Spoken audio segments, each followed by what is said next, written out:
നമസ്കാരം. വീടിന്റെ മുൻവാതിലിൽ വെക്കാൻ പാടില്ലാത്ത സാധനങ്ങൾ എന്തൊക്കെയാണെന്ന് നിങ്ങൾക്കറിയാമോ? വാസ്തുശാസ്ത്രത്തിൽ ഏറെ വിശ്വാസമുള്ള രാജ്യമാണ് നമ്മുടേത്. രാജ്യത്ത് 90% ആളുകളും വാസ്തു നോക്കി തന്നെയാണ് വീട് പണിയുന്നത്. ഈ വിശ്വാസം അനുസരിച്ച് വീടിന്റെ പ്രധാന വാതിലിന് സമീപം ഒരിക്കലും സൂക്ഷിക്കാൻ പാടില്ലാത്ത സാധനങ്ങൾ എന്തെല്ലാമാണെന്ന് നമുക്ക് നോക്കാം. പൊട്ടിയ സാധനങ്ങൾ. ഏത് തരം സാധനം ആണെങ്കിലും ഇവ പൊട്ടിയതാണെങ്കിൽ ഒരിക്കലും ഇത് നിങ്ങളുടെ വീടിന്റെ പ്രധാന വാതിലിന് സമീപം സൂക്ഷിക്കരുത്. വീട്ടിലേക്ക് വരുന്ന പോസിറ്റീവ് എനർജിയെ ഇത് ഇല്ലാതാക്കും എന്നാണ് നമ്മളുടെ വിശ്വാസം. കണ്ണാടി.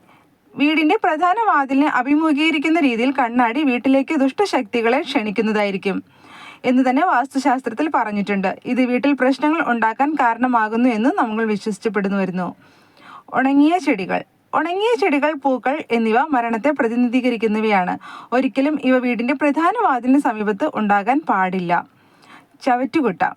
വീട്ടിലെ ചവറുകുട്ടകളും പ്രധാന വാതിലിന് സമീപത്ത് നിന്ന് മാറ്റിവെക്കാൻ പ്രത്യേകം ശ്രദ്ധിക്കുക. വീട്ടിലേക്ക് വരുന്ന പോസിറ്റീവ് ഊർജത്തെ അതിൻ്റെ ഒരു ഒഴുക്ക് തടയാനായി ഇവ കാരണമായേക്കാം. മൂർച്ചയുള്ള വസ്തുക്കൾ. കത്രിക, കത്തി, ബ്ലേഡ് പോലുള്ള മൂർച്ചയുള്ള ഉപകരണങ്ങളും പ്രധാന വാതിലിന് സമീപത്ത് ഒരിക്കലും സൂക്ഷിക്കരുത്. ഇവയും നെഗറ്റീവ് ഊർജത്തെ വീട്ടിലേക്ക് ക്ഷണിച്ചു വരുത്തുകയും ചെയ്യുന്നു. അതുപോലെ മുൾച്ചെടികൾ. വീടിനുള്ളിൽ ചെടി വളർത്തുമ്പോൾ സ്ഥാനവും ശ്രദ്ധിക്കേണ്ടത് തന്നെയാണ്. ഒരിക്കലും മുള്ളുള്ള ചെടികൾ പ്രധാന വാതിലിന് സമീപം സ്ഥാപിക്കരുത്. മാനസികമായി ധാരാളം ഉത്കണ്ഠ ഉണ്ടാകാൻ ഇത് കാരണമായേക്കാം. ചിത്രങ്ങൾ വയ്ക്കുന്നത്.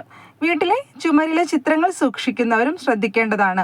ഒരിക്കലും സങ്കടം, ഒറ്റപ്പെടൽ എന്നിവയെ സൂചിപ്പിക്കുന്ന ചിത്രങ്ങളും പ്രധാന വാതിലിന് സമീപത്ത് ഒരിക്കലും വയ്ക്കാതിരിക്കുക.